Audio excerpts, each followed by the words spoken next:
we have been fortunate enough to receive funding from NHS England to deliver this new building with a new service to AWP, and as part of that process, we agreed that we wanted to include co-production from day one.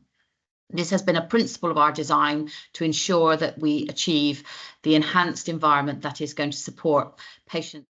We did engagement with both groups from a learning disability background and autistic people to ensure we got a range of feedback that would meet their needs and provide the necessary reasonable adjustments to support their care.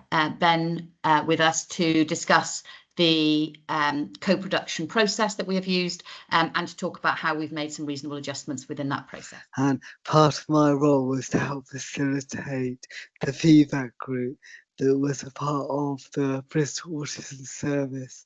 So basically every fortnight we would meet with the group of about 6 to 8 autistic adults, all receive services through the NHS Adult Autism Service with a diagnosis of autism.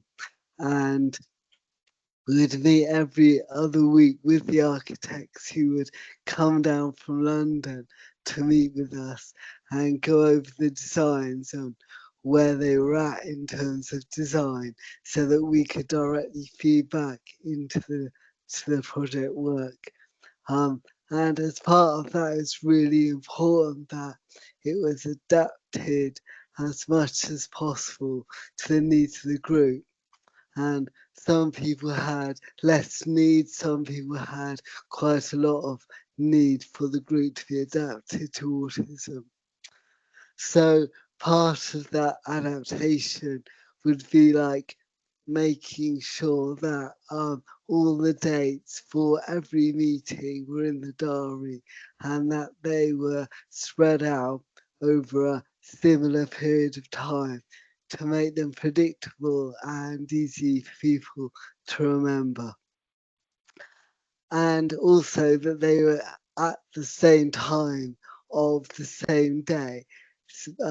Often adults with autism can find change very difficult, and being in a group like this can be quite challenging. So I think reducing the amount of change and stress on people was a big part of giving people the headspace then to feed back. Also, we would lay out very clearly in advance what we were going to be discussing each group. So 1 week it might be looking at lighting and sound, another week it might be looking at garden furniture. So giving people details in advance they can look at would help those with slower processing to be able to come to the meeting feeling that they were prepared. I think another thing that was really important to adapt in the group was offering various different ways of feeding back. So one of the key areas within this new building, inpatient ward, that we had a specific focus on, that we wanted to ensure we got the right reasonable adjustments within the design, relates to the bedrooms. For this particular unit, they are different to other units in that they have been designed in such a way that the rooms are larger than a standard bedroom to give some living area space, provide a feeling of space, and also have individual gardens.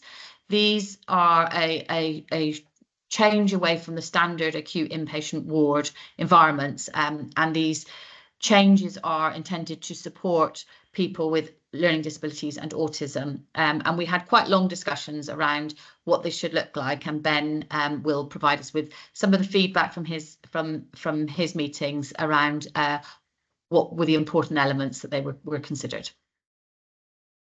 Thanks. Well, I think the bedroom felt to people quite rightly really significant, because some people, when they've been inpatients, as some people in the group have been, they spent a lot of time in their bedroom because the walls could be so overstimulating. So to have a space that feels calm and kind of autism aware is really, really crucial. And one thing that people noted is that there was like a desk area with a chair facing the wall, facing the TV. And people felt that there were quite a few people actually that didn't want to face a TV screen and all the glare of a screen when they're eating or writing or reading. They wanted to be able to look out the window or just stare into space, if you like. So one suggestion was that there could be like almost like a rounded table area, so you could either look at the TV, but you could turn and look out the window. And many of the rooms actually incorporated that into the design, which was noted by people in the group that it had been incorporated. And actually, that meant quite a lot, I think, seeing people's direct feedback taken on board. Another thing was around lighting. I think there was a light that was directly over the TV area, which felt that it would be too much glare alongside the TV screen. So where the lightings were situated and the fact there was a lot of feedback around wanting to dim them and perhaps change colour. So again, that was incorporated into the design. There was some feedback about where the bed was. I think the bed was situated where some people were saying they'd feel quite vulnerable. I think it was exposed on both sides, something like that. So it was moved again through feedback, and that's again through lived experience of people being in hospital and finding things difficult. That's just a few of the things relating to the bedroom. Yeah, I completely agree with you, Ben. I think we had quite long conversations about some of those designs, and the things that stood out to me were definitely the bed and the element where the bed, you could lie in the bed and not be looking at the TV, but you could also be sitting on the bed, or you could be sitting in the chair watching the TV, and that location felt quite secure because it was against the wall.